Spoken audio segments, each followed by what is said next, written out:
All right, guys, welcome back. This is Adam. We're doing day 25, all about fitness. And here it is. This is some high intensity training techniques, some of the techniques that have produced the best physiques that you will ever see up on stage if you're into bodybuilding. All right. And these are techniques that should be used sparingly and only if you are beyond a beginning lifter. So if you've got 6 months or more of lifting experience, or if you are older. If you're a teenager, you don't need to mess with any of this stuff, okay? So advanced techniques to stimulate muscle growth. All right, this is if you've ever heard of high intensity training. I'm not talking about boot camp. I'm not talking about group fitness, high intensity interval training. This is back in the 70s, the 80s. Nautilus equipment was just coming out. Arthur Jones, Mike Mentzer, all right? These guys pioneered these techniques, okay? They're very painful, grueling workouts, and I would not recommend them if you are unable to train to muscular failure. The point where you are not able to even do another rep no matter how hard you're trying. And a lot of times that is a mind over matter thing to do. So, number one advanced technique, train to failure. Go to the point where you cannot do another rep. And you want to be within that 8 to 12 rep range, okay? Once you have gotten to the point of failure, then you can do what's called a drop set. That is our second advanced technique. Do a drop set. That's where you would immediately do another set with less weight. So maybe you take 10% of the weight off of the bar, or you take the pin, you put it up a notch, and you do 10 or 20 pounds less. You do a few more reps. Right away is the key. You can't wait a minute and then do the set. It's got to be within a couple seconds, right? The reason is that your muscles are not strong enough to continue producing, let's say, 100 pounds of force, but they're still strong enough to produce maybe 80 pounds of force, right? So you do a few more reps, and then you can do another drop set. Maybe you go down to 60 pounds. You get a couple more reps there.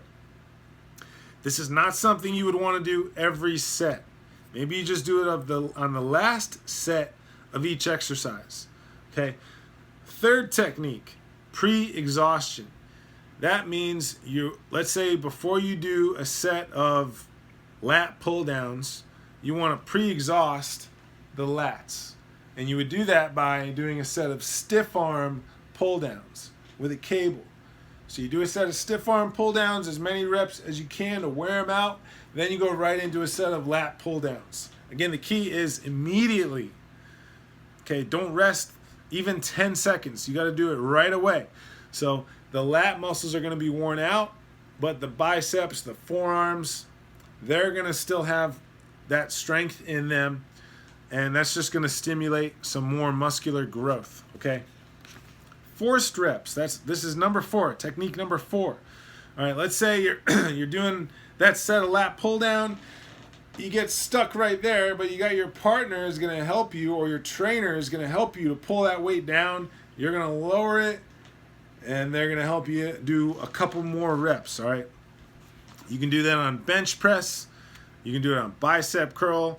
Most exercises you can do forced reps. I would not recommend doing forced reps. This is very dangerous, and don't do it on anything like cleans, Olympic lifts.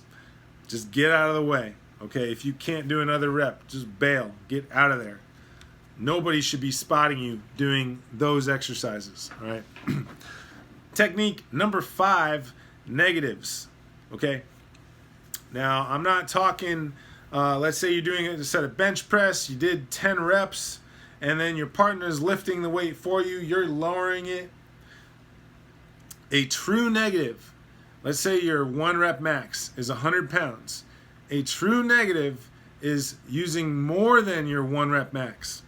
So let's say you're bench pressing, your max is 100 pounds, and you put 125 pounds on there. You've got enough strength to lower it, but you can't press, all right? You do a few reps of that with a spotter, those are negatives. That creates a tremendous amount of muscle damage, okay? Number 6, negative accentuated reps. This is a tricky one. All right. This is going to involve 2 limbs. Let's say you are doing a machine. Let's say you're doing a chest press machine. All right, let's go with leg press. You're going to press that weight up with both legs.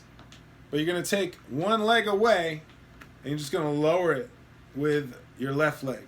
And you push up with both, lower it with the left. All right? Do your set of 10, then push up with both, lower it with the right. Push up with both, lower it with the right. Okay? That is a negative accentuated rep. All right. Technique number 7. All right. This does not require going to failure. 1 1/4 reps. All right. Let's say you're doing a row. All right. You pull that weight back all the way. Then you lower it 1/4 of the way. Pull it back all the way again. That's the rep. Okay. So you're going to count like this. Pull back 1. All the way forward. 2. So that is a 1 1/4 rep. That's going to make doing a set of 10 feel like you just did a set of 15 or 20. All right. So that's another technique. The last technique, only use this technique if you are very proficient with form. You're very experienced. This is called cheat reps. Let's say you are doing a set of bent over rows and you've done as many reps as you can with good form, 9, 10, and then you're going to throw in a little extra movement to get a few more reps. All right? Just a little extra movement. All right? You're not flailing around like an idiot. You are just getting a little bit of momentum. You're still trying to stay in control. All right? So that's just going to help you to increase the intensity of that set a little more, produce a little more muscle damage, a little more lactic acid. Again, use these techniques sparingly.